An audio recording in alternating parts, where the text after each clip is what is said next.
Sila yata ako na una. Senyora, sigurado ngang ikaw ang nakauna. Pero ako naman po yung kanina pa ditong tumitingin. Maral, ikaw nga nakatingin. Ngunit gaano ka pa katagal nagmasid, ang nauna pa rin ang may-ari. Wala namang problema. Ang dami naman yan dito. Hati na lang tayo. Maral, na hindi mo alam na paborito ko ang gulay na ito at mahal ko ito. Batid mo din ang pinakaayaw ko sa lahat ay may kahati sa mga minamahal ko? Gulay pa ba ang pinag-uusapan natin, senyora? Magkita tayo. Pinamumuyukan ko talaga ang babaeng iyon. Hindi lang dahil nakikitira siya sa bahay ng aking nobyo, kundi na rin dahil tila hindi lamang matitirahan ang kanyang hanap, kundi pati na rin ang atensyon ng aking nobyo. Siyang kulay, Maria Clara. Maria, Si, Tia. naghihintay ang iyong papa at ninong sa labas. Kasama ang...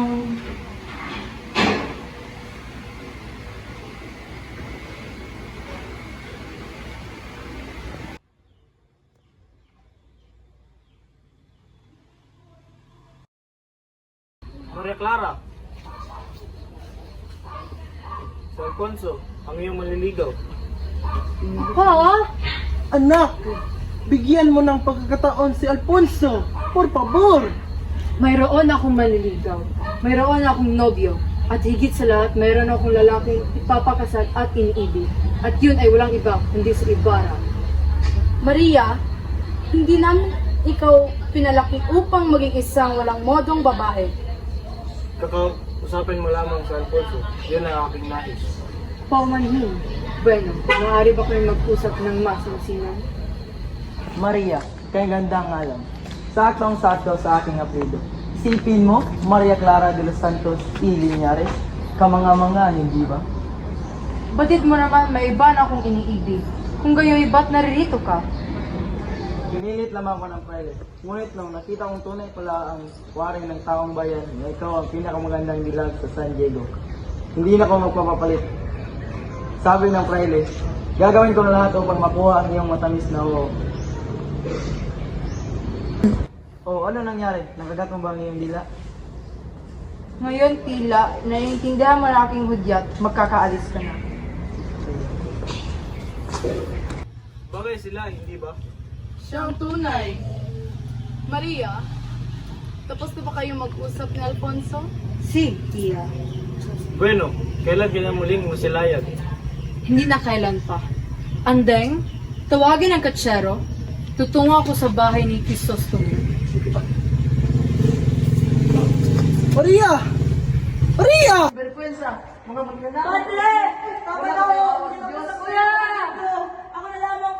Tahimik, o ipapalunok ko sa inyo yung barya na ninako ninyo. Padre, hindi po kami yun! Maniwala kayo, Padre! Parang away niyo na po!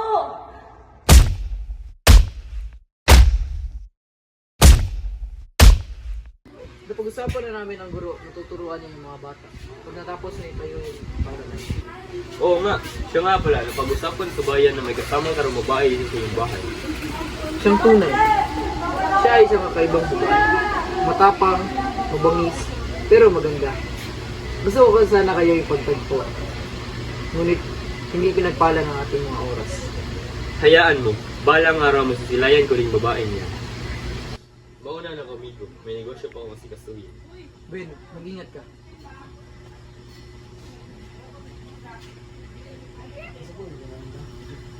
Asa na kayo yung babae niya?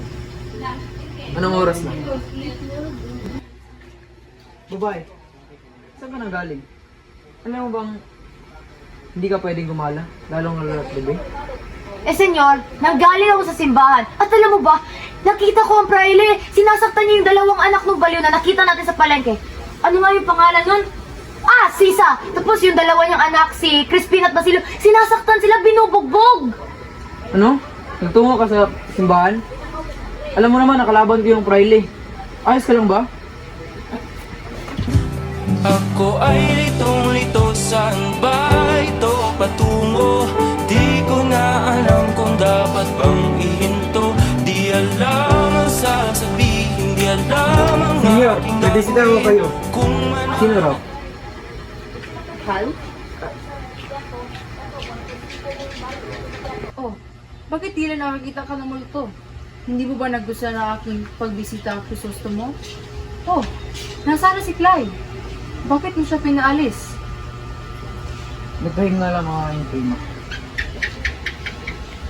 Sayang naman, nais ko sana siyang masilayan at makausap. Ano't tila umiiwas ang iyong prima? Hindi naman sa ganun irog ko. Sadyang nahihiya lamang si Klein. Pagkat, huwag na muna natin siya pag-usapan. Dahil ngayon lamang tayo nagkita. Bueno, di ako nagtungo rito pagkat mayroon ng kumakalat na balita sa bayan tungkol sa iyo at sa iyong kakaibang pinsan. Marahil ay pangkaraniwang chismis lamang iyon, hindi ba? Oo naman. Bueno, kamusta na ba ang pagpapatayo sa eskwela? Maaari ko ba itong makita? Mahal, may aminin ako sa'yo. Pagkat di na kaya ng aking konsensya. Si Clay o si Maria Clara ay hindi ko tunay na prima. Kung gayon ay ano mo siya? Wala. Hindi ko siya kano-ano. Pinagkuk ko siya kasi naawa ako sa kanya. Isa lamang siyang estranghera. Mahal, Sandali lang. Tila hindi ako mapaniwala sa iyong mga winwika. Pambihira, dalawang Maria Clara sa buhay mo, Crisostomo? ngunit ikaw lamang ang minamahal ko. Ngunit ang isa ay nakitira sa isang bubong. Kahit di naman kayo kano-ano. Lubos-lubos na ang pananakit mo sa akin damdamin, Crisostomo. Mahal,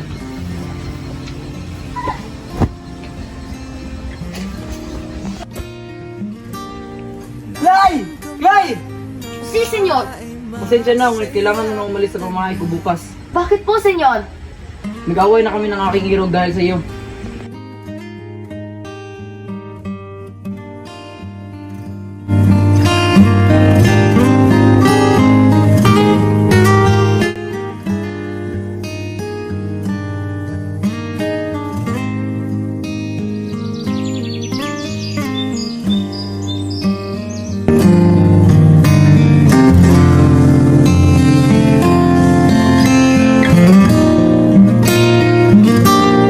Nasaan ka man, nawa ay masaya ka na.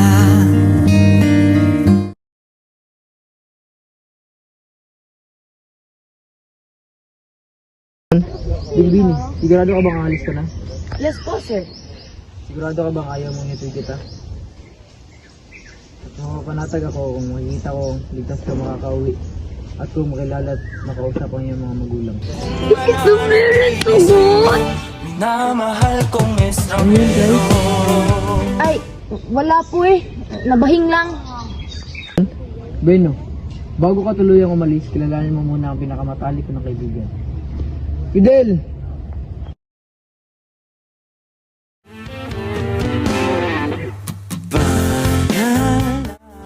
Ito sa habang buhay, makapiling ka, makasama ka.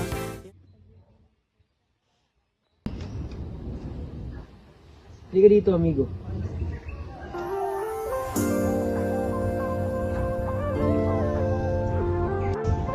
Clay!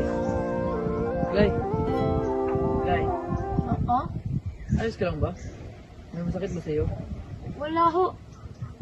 Jay? Binibini, hindi kita kilala. Pasensya lang, ngunit ngayon lamang kita nasilayan.